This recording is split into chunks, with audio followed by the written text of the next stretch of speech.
And oh my goodness, James, have we got something special today, haven't we? I'm a bit nervous for this one. I never get nervous on an episode, but I'm a bit nervous today. You should always be nervous if you're being questioned by me, not the Spanish Inquisition, the Italian Inquisition. And actually, speaking of Italy, you are in currently with a background from Siracusa, I believe. Yeah, this is the Hotel Alla Giudecca, which is in Ortigia, Sicily, and just near Siracusa. And actually, this is actually a location. Normally, we run retreats every year. We do about 10 of them, and this is actually one of the locations for a number of retreats we've ran. And it's just a beautiful, as you know, it's like I love it's just amazing. Siracusa, and I love that area of Sicily. It's beautiful. Yeah. So we're kind of missing. I'm missing. That's normally where I would be this month. Is in Syracuse with lots of amazing 2 weeks of running retreats. Fantastic. So that's not real. You've just given the game away. We could have pretended you were actually there. I have. So it's all smoke and mirrors. Smoke and mirrors. So today we've got something really special. We are going behind the scenes of James's speaking business because I've been incredibly impressed by James and what he's achieved. And you're going to be impressed too if you don't know him. And if you don't know him, where have you been? But just in case, I'm going to ask the man himself to give us a little introduction of who he is and what he does. Tell us, James. Well, I am a keynote speaker. I speak on creativity, innovation, and artificial intelligence. I work with clients from lots of different industries. Probably my biggest industries I work with just now are financial services, technology, telco, and consumer packaged goods companies. In 2019, before the world went a little bit crazy, I did about 52 keynotes, I think it was, in 25 countries. So a lot of international travel. Since the pandemic happened, moved very quickly into doing hybrid and doing virtual. And actually, this year, as we're filming this just now in 2021, this is by far my busiest year ever. It's just so it's kind of been a very interesting time. But as you were going to find out just now, I'm still relatively new into this business. I still consider myself a newbie, I guess, to a certain extent. Fantastic, wonderful. And that's one of the reasons I wanted to talk to you. So well done in your introduction, because you told us who you are and what you do. And what's even better, you told us who you do it for. You are totally clear on the companies and the clients that you work with. So already you have shared some of the genius that has made you successful. There's so much I'm going to pull out of you. It's just, oh my God, I can't wait. And James, you are relatively new. And I want to just put also a caveat on what you said. You said 50 gigs, but you charge a pretty high fee. We don't need to reveal that if you don't want to. We don't have to reveal every single thing, because otherwise people can do the maths and know exactly how much you've made. But you do very well. You don't have a low fee. You have a good fee. You're very well positioned. So talk to me as a newbie. Okay, when did you start getting paid to speak? When was that? So I actually had to go and check. Because I knew we were coming on. I actually went and found my bullet journal, my kind of moleskin journal from about that period, just to see when the deal was done and how all the things happened. So I'm kind of going back into the books here a little bit. But basically, my very first paid in-person speaking engagement was in January 2018. That was the very, very first one. And I think we booked it actually in the October, I seem to remember. I think it was when we booked it in 2017. But as we all know, things are so much quicker now. You get booked in the gigs next week and things. But back then, in the pre-pandemic days, you did often have 6 months before you get booked. So that was my very first one, January 2018. Wow. So when did we meet? Do you remember? Is that in your journal? No, well, it'll be in one of them. I think we maybe met in 2019, and I know exactly where it was. It was at a PSA event, actually, and you spoke before me, and I spoke after you, and you really impressed me. You really impressed me, so much so that immediately I said, right, I need to sign you up for the Speaker Bureau. Do you remember? I do. I remember having a really good conversation at that event, and it was really fun event that as well, because. And probably we'll get into this, but I rarely speak in my own country. I mean, probably if I do 2 dates a year in the United Kingdom, which is where I'm based, that would be kind of surprising to me. So most of my things are international. Obviously now with virtual, it's all international. So it kind of felt a little bit nervous, because it felt like speaking for your aunties. speaking to a UK audience. So it's different, really. But I really enjoyed that. It was a really nice event that was organized by the Professional Speakers Association. And that was the other thing, is because I was, also speaking to your peers, like what I do most of the time, which is speaking to, a public audience or, corporate audience or associations. When you speak to your peers, you're also realizing they're not just looking at you in terms of your content, they're looking at you in terms of your delivery. And so, but it was a really nice, very welcoming group of people. Oh, they're fabulous. That was the London event, and you rocked it. It was absolutely fabulous. So, listen, you've actually got a podcast out this week. I know, because I'm subscribed to your podcast and I listen to it, and it's about the question I'm going to ask you now, which is, how did you choose your topic? Because your topic is so important. You want to be known for that one major thing, really, ideally, because otherwise it's very difficult to grow your speaking business. How did you come to choose the topic you chose of creativity, super creativity, in fact? Yeah, so that interview, that's with great Tamsin Webster, who's got a great book out now called The Red Thread. So just kind of going back, my background before getting into this business, I was a manager of rock stars. That's kind of what I did. And so I was very good at building other people's brands. And I very quickly kind of realized that in the music industry, you have session musicians, and then you have the main artist, the ones that are on the front of the stage. So session musicians, I mean, you always used to be if you weren't that attractive, you were a session musician, because you could be behind the scenes. And then when they took the band out on the road, then they would bring all the nice looking people onto the stage. That's not really so true anymore. But there is a big difference. There's a great documentary called 20 Feet from Stardom, which is this difference of being, if you go to a live show, those people that stand at the back of the stage, maybe the backing singers or the drummer in the band, the session drummer on the band, as opposed to that person that's right at the front of the stage. It's called 20 Feet from Stardom. And it's a big 20 feet. You have to do a lot of things in order to go from that backstage to the front stage. So one of the things that you do, things you notice between session musicians and people who really are known for their thing, is they specialize. Session musicians are great. You can put a session musician in a studio and they will be able to play every style, do kind of everything, kind of sound like anyone. And that's what you want often from a session musician, because they're the most flexible, and that's how they get all the business. But if you want to be the main stage artist, you have to be known for one thing. And so when I decided to start my speaking business, I said, I'm going to have to decide what my one thing is. And for me, I always felt that creativity is that big term was the thing I'm passionate about as a topic. And that kind of stems from seeing people like Edward de Bono. I know we spoke about him on a previous episode as well, a kind of early kind of person. But, the Tony Robbins as well, and people like that. But I love this idea of creativity and how we can unlock the creativity in more people. And I work with so many amazing creative people. I thought, imagine if we could get that level of creativity and that level of inspiration, but from someone that's maybe working customer service backstage, behind the scenes as well. But the thing I quickly figured out, and this was actually Sally Hogshead, I'm going to give her credit for this. Great speaker lives in Florida.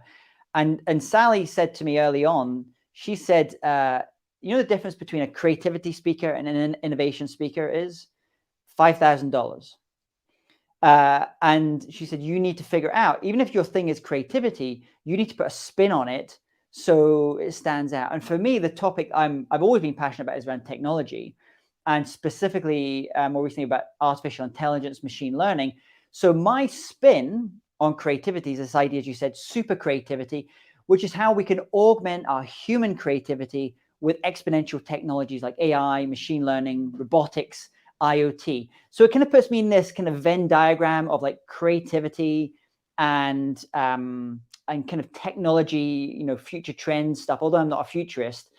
And that was another thing I kind of learned from a book I read a long, long time ago about branding and positioning, is sometimes you actually have to create your own category. So I decided to create this category of super creativity. And it's quite nice now. I saw someone copying me the other day and creating a term. I'm not going to say what the term was, but it's basically the super creativity concept, because they'd seen me do a couple of things. So that's the highest form of compliment, when people start copying your stuff. Yeah, I think I might know who that is actually, but I love that create your own category. I also love that, the analogy of the session musician and the front man, which is so cool. And I know your passion for AI, so that works so well. And also that point about, the difference between innovation and creativity is absolutely true. I would argue it might be even more than $5,000, the difference actually. Yeah. So that's fascinating.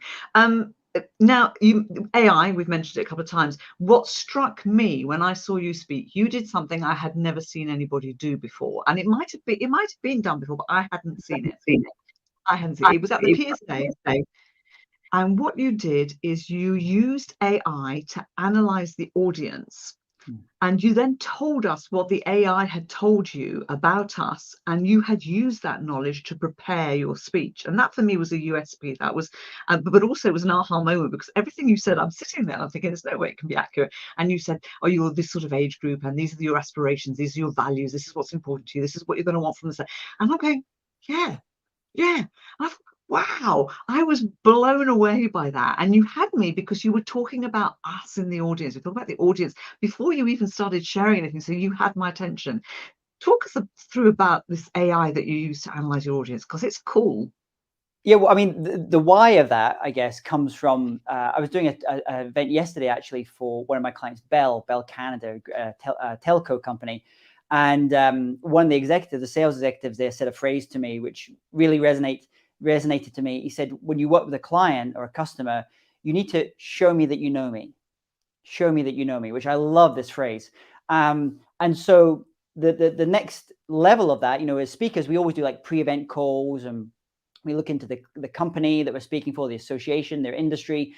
Every speaker in the world kind of does that or should do that.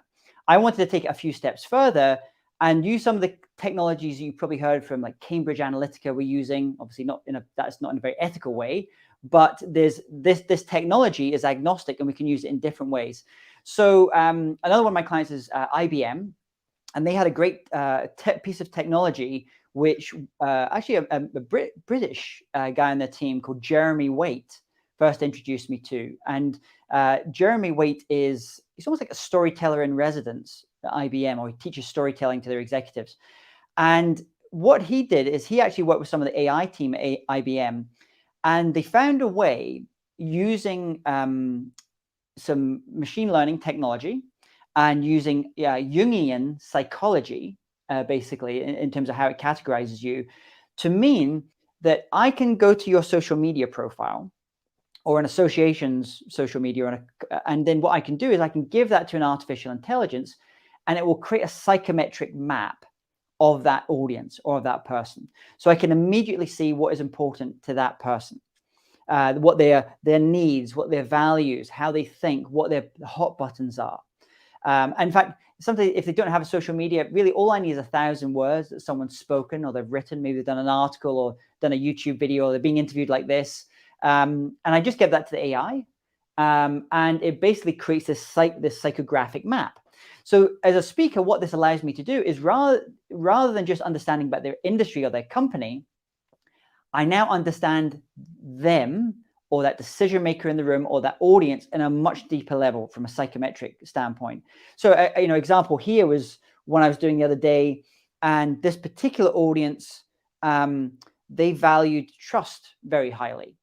So in their case, I'm going to use, probably earlier in my keynote, my presentation, a few more trust indicators than I would necessarily use. So I might mention clients of mine just now, or I might, I got this award. So stuff I wouldn't necessarily use most of the time, but I'm going to use it with them because I can see on their psychometrics, this audience really values trust very highly. So that's kind of how we kind of use this as well. And, this stuff has been getting used by marketers for years, but it's under the hood. You don't see it. And so probably for that audience, that event I spoke to, I basically explained kind of how it worked. People go to my LinkedIn profile. There's an article there that explains kind of how it works. And there's lots of these technologies today that are out there that really helps you understand your audience. And I think also, for me as a speaker, this is useful, but I also think this is really useful if you're an event organizer and you've got a conference coming up, to really understand, like, what is important to this audience. If I see that this audience really values practicality very highly, then I'm going to want to put in more kind of workshop style things. And then when I speak to my speakers and book my speakers, I'm going to ask them for more actionable, tangible things to come out of their presentations rather than just big blue sky stuff.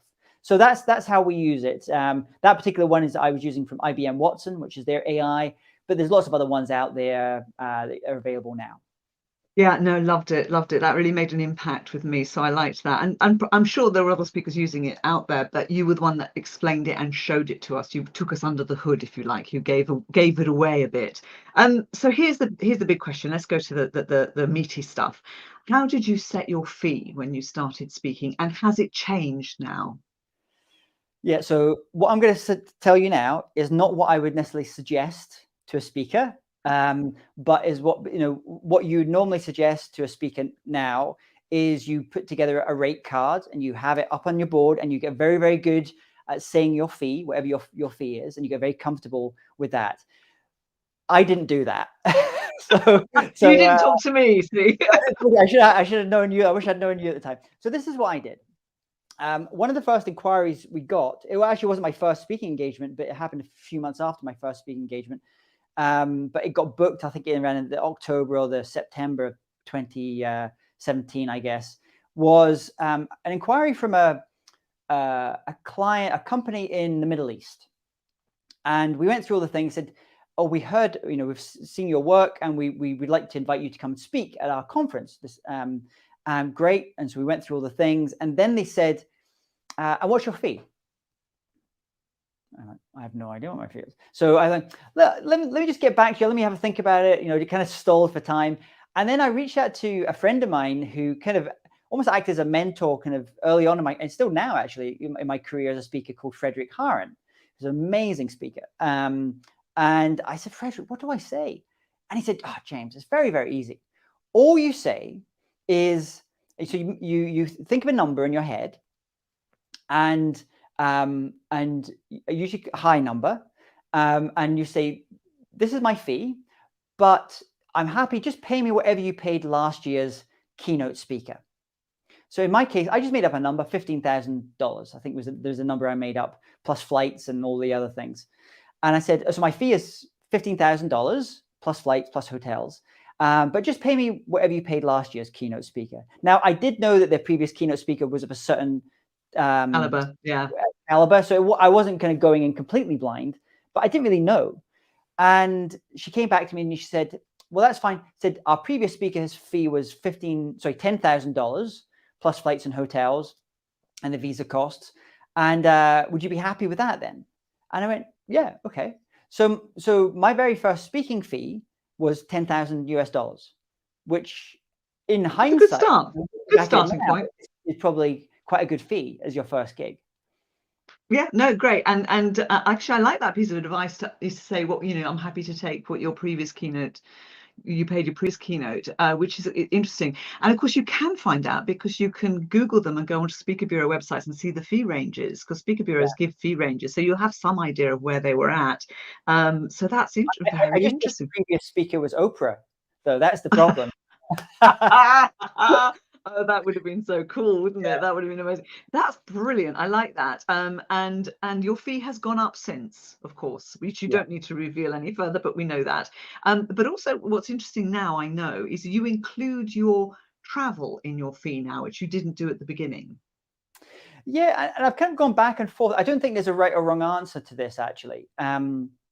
So it depends kind of where you're based. If you want to be more of an international speaker, we had a certain strategy at the start where we really wanted to go for international, make things very easy for customers. So we kind of like figured in, we just kind of put a number around that as well. Another time that you might want to do that is if I'm planning to do quite a lot of speaking in the US market next year.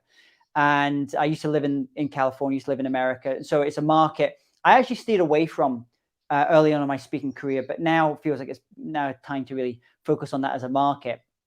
And in that case, what I will do is I will choose probably 3 to 4 months in the year, a period in the spring, period in the fall, and I will basically base myself there. So that means I can then go to bureaus and go to clients and say, my fee is this, and that includes my travel, because I'm already in the market. Where it can become more difficult, let's say if you're an international speaker and having to go and speak in the US or Canada as a market, is they always have to then factor on the flights and things as well. So I just wanted to make it really easy at the start for them. That's just the way that I kind of did it, and things have changed kind of slightly since then as well. But that's certainly the way that I kind of got started, just to make it really easy for them to say yes. Which I guess kind of brings back to kind of strategy as well about certain markets. I had early on, I thought, how can I stand out in a really crowded market? And so I made a decision pretty early on to focus on markets that other speakers were scared to go to. So focus on those markets where, in our case in the UK, the Foreign and Commonwealth Office would put a warning on it, or the State Department in America would put a warning on the country. Now, thing is, most countries that you go to, even those countries they say are dangerous, they're not that dangerous. I grew up in Scotland, and I lived for many years in Glasgow.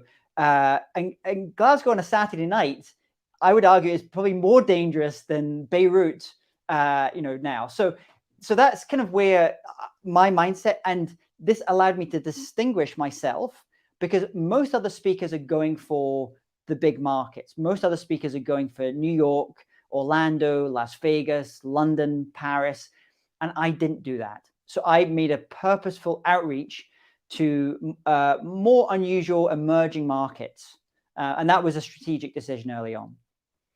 Lovely. I love the fact that you thought strategically about your speaking business, because I think a lot of speakers don't, and they don't sort of target, where the kinds of organizations and the kind of territories.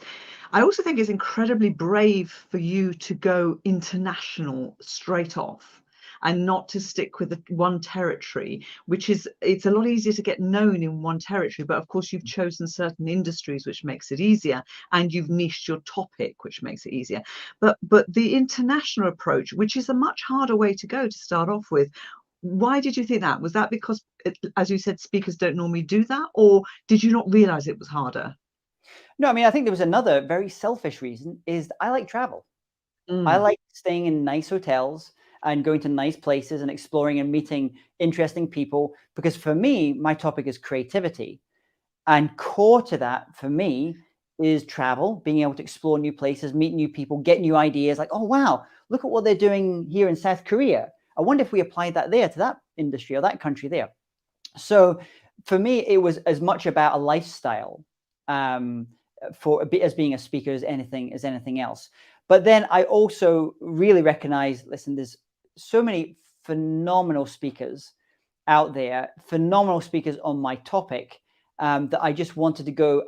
But most of them all focus on their home market, because it is easier, as you say. If you're based in Las Vegas, you never have to leave Las Vegas, frankly, as a speaker. It's just that easy. And what gave me a little bit of confidence very early on, as I mentioned, Frederick Harron. And Frederick Harron had basically built a career as a global speaker. He is like the global speaker. He focuses on speaking at those big global conferences where you bring everyone together, because they want a speaker who has an international experience. So that's kind of where I focus on, which is probably also the reason why I don't do too much stuff in the UK. Because, I had this strange experience the other day where before all the lockdowns happened, a client booked me to speak to fly to Singapore to speak for their UK audience, primarily this UK grouping.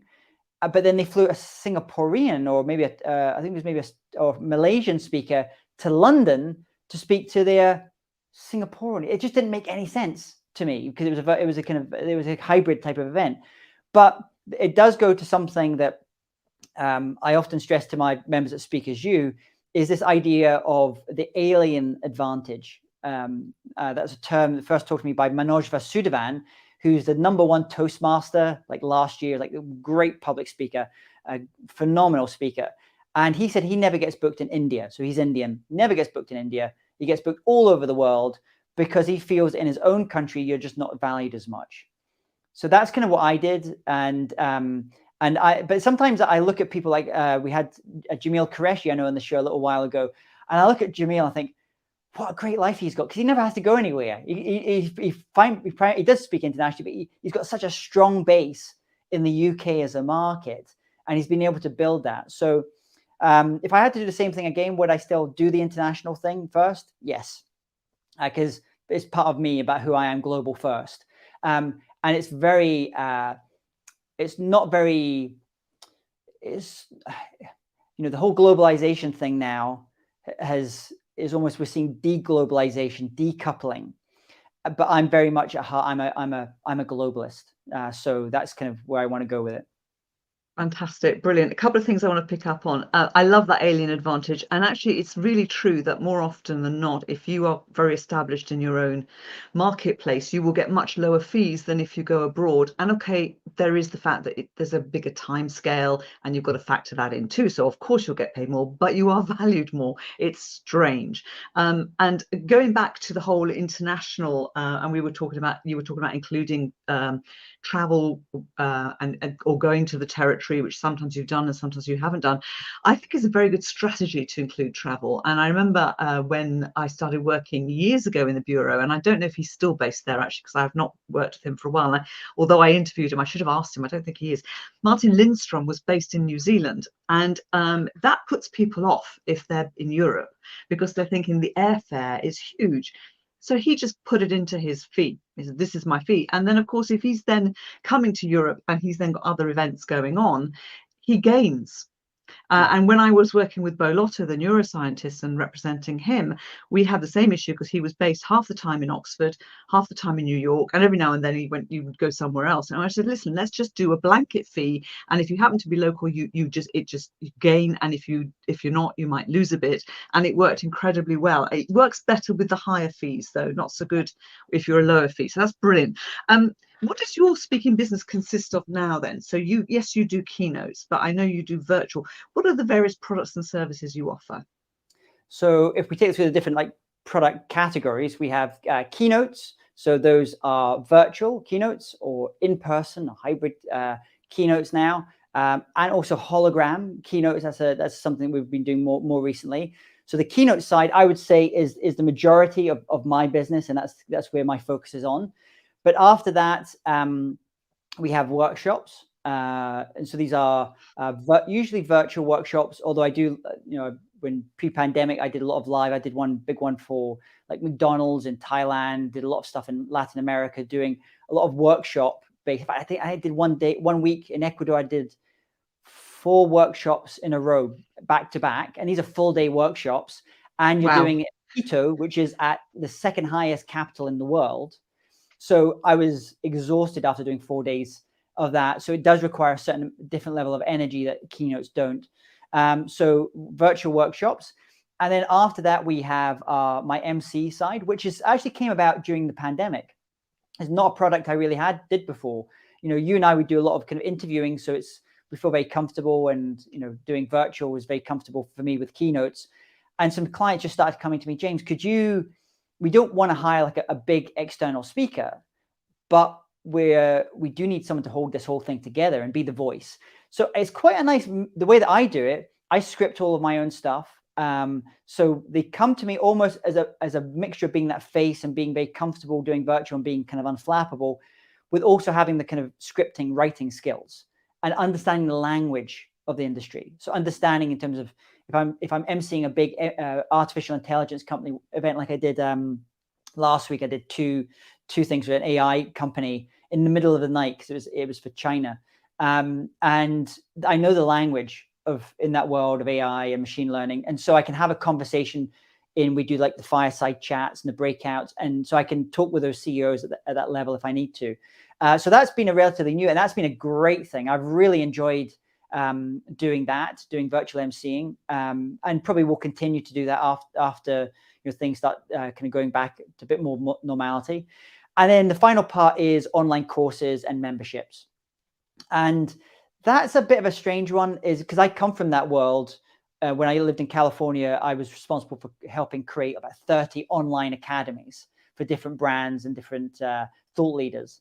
And so I know how that model works, online marketing, how it worked. And so I decided when I was doing mine to do that. And so I have 2 online academies. One is called Speakers U, where I train other speakers on how to can do what I do, so they can build their speaking business. And then the other one is more recent, which is called Super Creativity U, which used to be called C School. And Super Creativity U is essentially the place where I'm not really selling direct to the public with those, but if I have a client who I'm speaking for, then often what I'll do is I'll create a course or give access to a membership program within that for all of their executives or the employees for a certain period of time. And all that lives within Super Creativity U. So those are my different products. And then the final thing, actually, which has not been a big thing this year or last year, which is retreats, live retreats. That's the thing we would normally do here. We would normally do about 10 creative retreats a year in California and New York, up in Woodstock, and Italy and France and Amsterdam and UK and Asia. But we haven't done any for the past 2 years. And I probably will start to do those again, but I'm not really in any particular rush to do this because they're a lot of work. As you know, you do live events as well, and bringing 30 people together for a week of quite an intensive kind of mastermind style retreat is a lot of work. It sounds like a lot of work. I know that we're talking about maybe doing one together for speakers, and we will revisit that when we're ready. But yeah, so when we started talking about your speaking business, and you said that your first year you did 50 events, if I'm correct in saying, and that on top of that, you have the online, you have the membership, you have your podcast, you have your MC. I suppose the MCing would be part of the gigs, but there's so much more to your business than just the speaking part. So you're constantly out there. So in 3 years you have built so much. You've done so much. It's truly impressive. And what I love is the fact that you are able to offer clients a continuing learning experience. So it's not just that keynote. They've got that access to you as a membership or an online course, etc. That is absolutely invaluable. And of course, you've created once and you've done it, haven't you? You don't have to keep creating over and over again.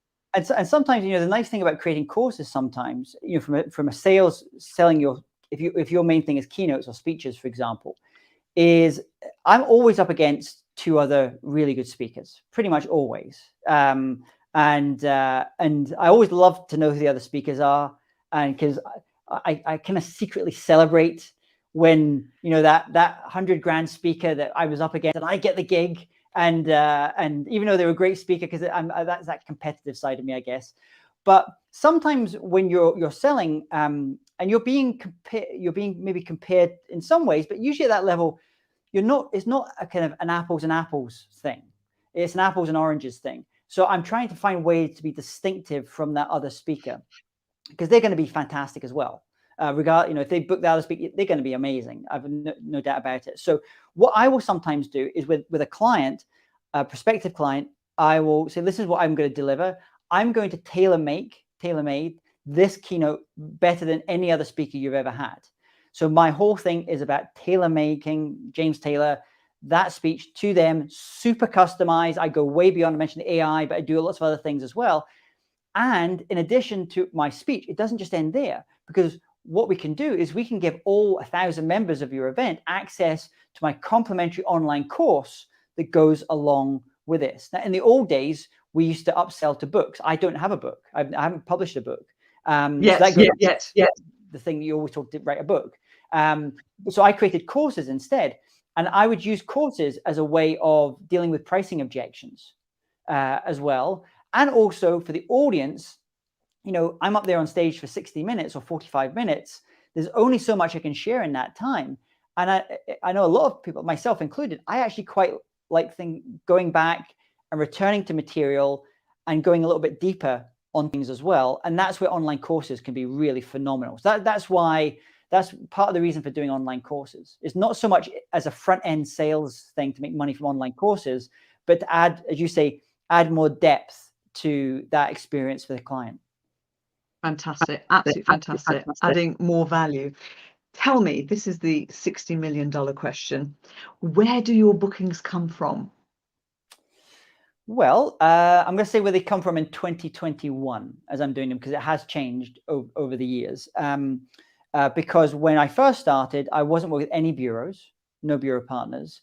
And I had a very arrogant thing right at the start of going, I'm not going to work with any bureaus. I'm just going to focus on direct to customer.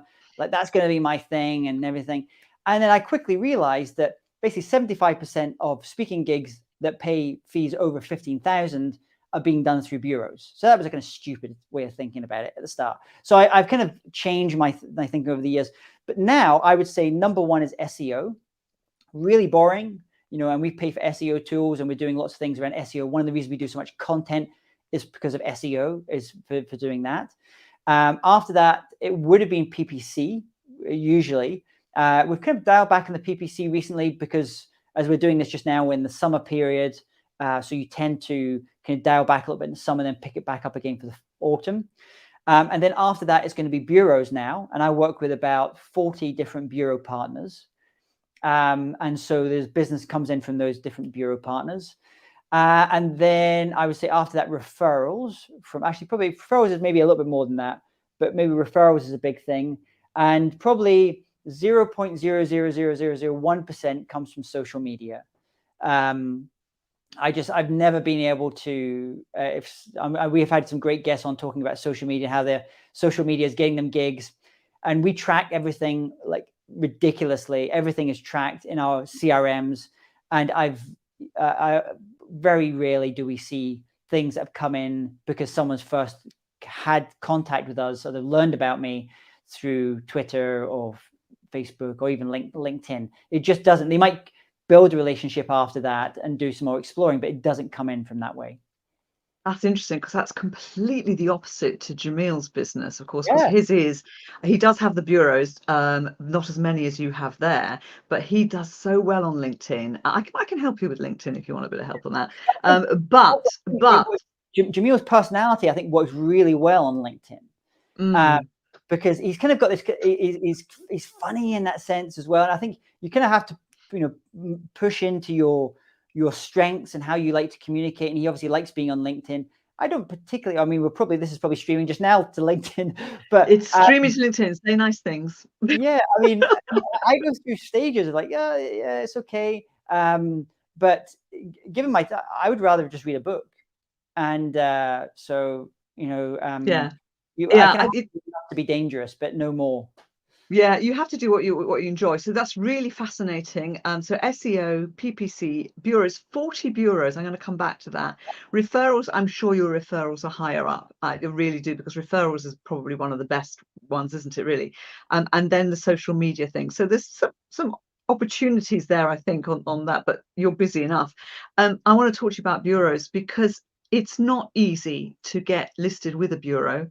It's even harder once you are listed to actually get any business with a bureau. How have you managed to get listed with 40 bureaus? And I know you have active, ongoing and successful relationships with them. How have you succeeded in doing that?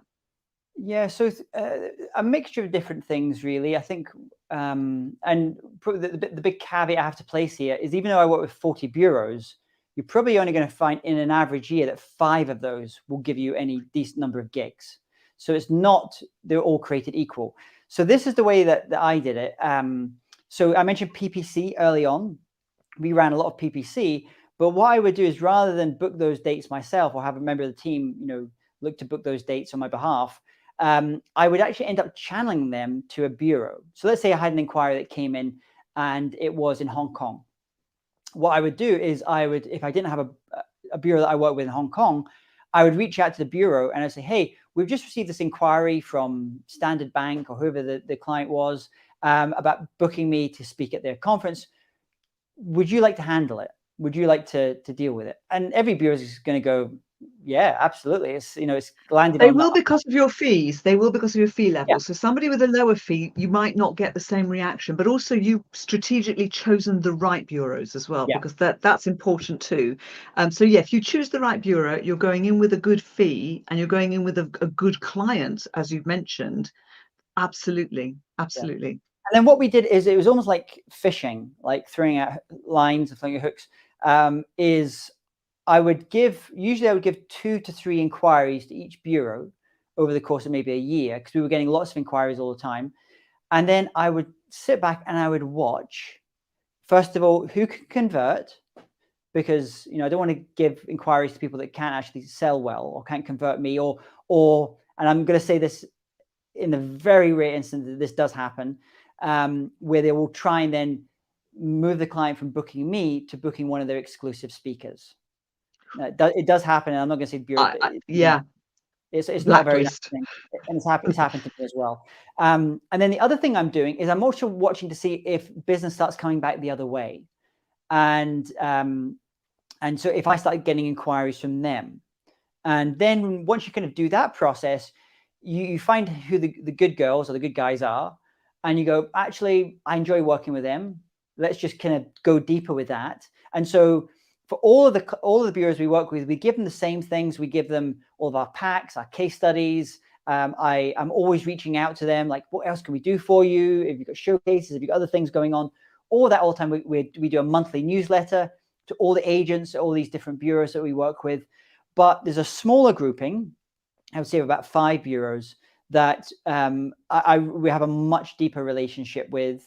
And also with some of those, I'm giving them, maybe the client has booked me for a conference, and I'm then having a conversation with the client at the after the event, at the debrief, and I'm suggesting maybe speakers. Oh, have you thought about, you did this thing here, or have you thought about this would be a great speaker maybe for next year for your follow-up, if that's the avenue you're going down. Let me connect you again with Rebecca here at Big Speak, and she can have a conversation with you about that speaker, because I know that she does a lot of booking for her. So that's me referring business, but referring it to the bureau, not referring it to the speaker. Fantastic. Love that. And actually, really another good strategy if you have an inquiry. So as you said, you had that inquiry for Hong Kong and you didn't have a relationship with the bureau, is to actually say to the client, do you ever work through a bureau? Do you have a preferred bureau? Because if they do, they're already set up. They've got the bureau set up as a supplier. They've already got a relationship, and they could introduce you to a bureau that you don't know. So that's also another good way to do it. So it's interesting that you've had to have that number of bureaus, 40 bureaus, in order to have 5 that are good. And partly that would be because you're so international. Whereas if somebody's focusing on one local market, you can't have 40 bureaus in one local market. Not that there probably are 40 decent bureaus in one local market, apart from maybe the US would be the exception.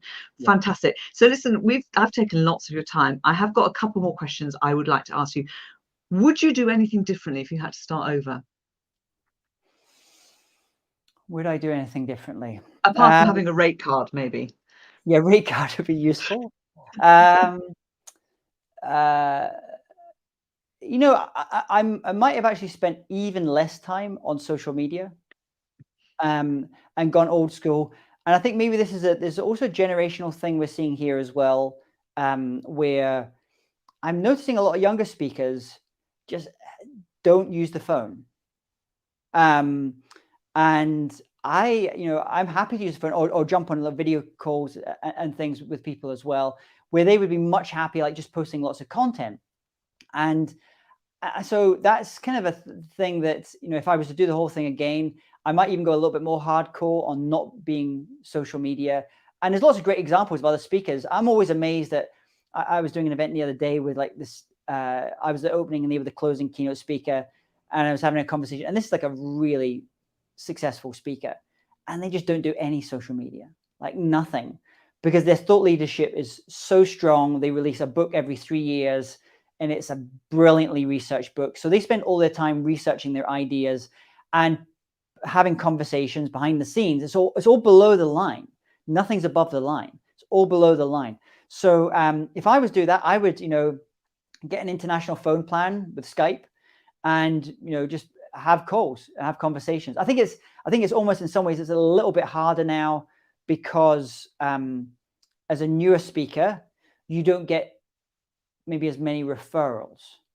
So if we think about when you go and do a live event, you would do your live event, you'd come off stage, you're doing business cards, and I was always told, if you don't get 2 offers of people coming up to you at a gig to say, we'd like to bring you to speak at ours, or we've got a conference, would you be interested in speaking at ours, then your speech probably isn't good enough.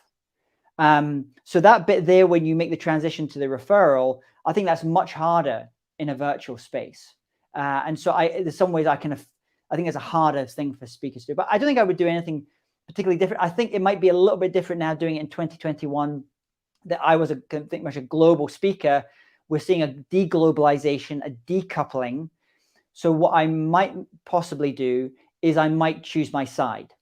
I might either go the Western world, focus on that, or I might focus on China, Asia, Southeast Asia, and focus on those markets instead. I think we're going to see a stronger kind of line going down there, because the stories to tell are going to be different as well. Fascinating, fantastic. A couple of things I want to pick up on. So for me, you're absolutely right. It's about conversations. It's about talking to people.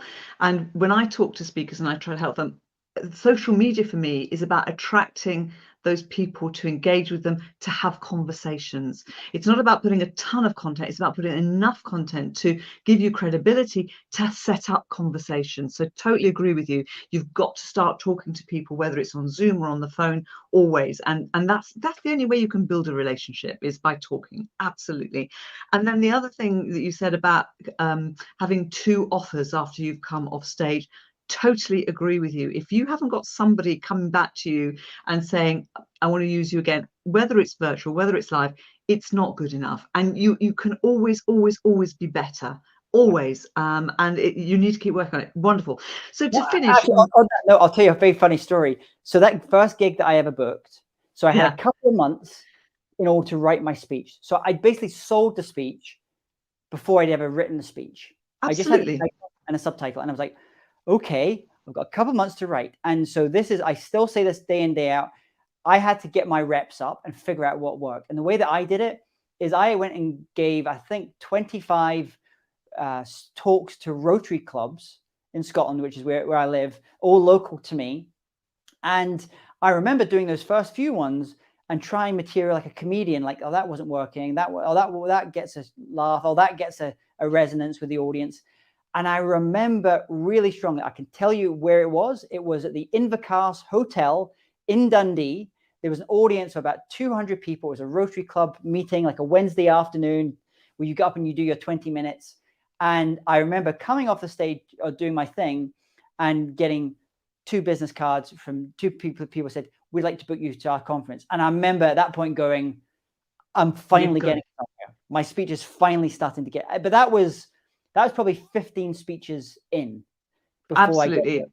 And that's how Jamil's built his business. He always says, the more you speak, but you've got to be good. Absolutely brilliant. So to finish, because we love tools, we love apps. I know you love them. So what's your go-to tool, your go-to app, your go-to software, whatever it happens to be in your speaking business that you could not live without? So difficult. You've got just one tool. No, you can give us more than one if you like. Well, go on, give us more than one. I'll let you off. The heart of what we do is Entreport, which is a CRM. And that just kind of stores all the data. It allows us to send all the emails, to make our offers, to track everything that's happening as well. That's the core. But in terms of little really useful tools I use day in, day out, is one called BombBomb, which it's very simple. It just sits on my phone. And this is how I use it. It's basically a video email tool. So I always think that, us as speakers, usually we're very good at communicating verbally. That's how we like to communicate. And suddenly we have to start sending emails, like writing stuff. And it feels like a little bit jarring. I always feel you can say it better as a speaker if you speak it rather than write it. So BombBomb is basically made for us. BombBomb is a tool that allows me to film a little short video. Hey, John, thanks so much for, reaching out to me the other day. It would be great to come and speak at your event. And you send this as a little embedded video, essentially. It comes and it looks really good, and you can see all the clicks and things. So this is how I use it. I use it for cold outreach because it stands out in someone's inbox. In fact, you'll have something like this. Usually I'll have a little kind of thing like the name of the person, and I kind of do something like that, and it gets their attention, gets them opening and watching that video. I will also use it after I've done a call with a client and I want to summarize the conversation we've had, because maybe they're having to sell up in their organization. Maybe they're the executive director of a association, and they're going to have to go down to the committee to make a final decision. Because what can happen is I can send that video of me saying, great speaking today about me potentially coming speaking at your conference in October. So here's a quick recap. Here's why I'll be a great choice, A, B, C. and then send that to them. I'll then get a little notification saying that they've seen it and they've watched it. But then maybe a few weeks later, I will get a little ping again saying, oh, some people are opening and looking at that video again. I know that they're back in buy stage, because maybe that's the stage that the committee is now looking to make a decision. And then I can then reach back out to the client. Hey, just following up on you. Are you still thinking about, interest in booking me for this? Oh, funnily enough, we were just talking about you today because we're just making that decision this week. Boom, and you get the sale because you're relevant and you're on time. And so BombBomb is a tool that we use for that. And we use it for lots of other things, like after, just like if I'm at an airport, I'll just do a little BombBomb thanking the client. Thank you so much for bringing me in to speak at your event. There's one thing I wanted to mention to you. We actually have an entire online program that would be great to give all of your people access to, so they can access even more training on this particular thing. Just click on the link below and I'll have my assistant send you the information about that as well. So that's how we use BombBomb. So anybody listening in will now know why I twisted your arm to talk about your speaking business, because you do everything right. It's so cool. The CRM, thank you so much, because I think so many speakers do not have a CRM, and I don't know how they run their businesses without a CRM. And I think their things will be falling through the cracks, things will be leaking through, they'll be losing stuff and missing stuff. And I love the BombBomb. I don't particularly like it in cold outreach. I've had it used on me in cold outreach, but the follow-up where you're doing that proposal and you're saying, let me give you a summary so it's in your words and you're doing it, is genius. The fact it tells you so you can then pick up with the client again is so cool. Thanking people, yes, wonderful, because people, and thank bureaus as well, because bureaus don't get thanked often enough and don't get enough Christmas presents. So all my bureau friends out there, that's okay. And that just not from you, no, but for you, but for certain other speakers, they know who they are. And the whole upselling, then not only you thanking, but you're selling something else. James, you are a true genius. So just remind people, if they want to book you to speak on Super Creativity, tell us where to go. And also, if somebody wants to grab all of the great knowledge as a speaker from your membership, tell us where to go. So very simple. Just go to jamestaylor.me, TAYLOR.me, jamestaylor.me, for my speaking side or anything of thought leadership around creativity and AI. And if you are interested in actually getting training from me, and we've created lots of courses to help speakers, basically I can show you everything, how we do it, all behind the scenes stuff as well. We have loads of online courses, about 500 hours now of online course content there. Just go to speakersu.com, so the letter U, speakersu.com, and you can join our membership program there. James, you've been fabulous. And a couple of comments before we disappear. We've got a Facebook user, sadly you haven't put your name, so I don't know who you are, who said, the great idea, re-asking what the previous keynote was paid, first time hearing it. They are a nice little gem there. Somebody else has said, so with you, read thank yous, it does my head in how infrequently people say thank you. That sounds like somebody who might be booking people there, I think. James, awesome, fantastic. I cannot thank you enough for that wonderful wisdom. I hope you enjoy the rest of your day in Siracusa. Thank you, Maria. Have a great time, everyone. See you next week, everybody. Thank you.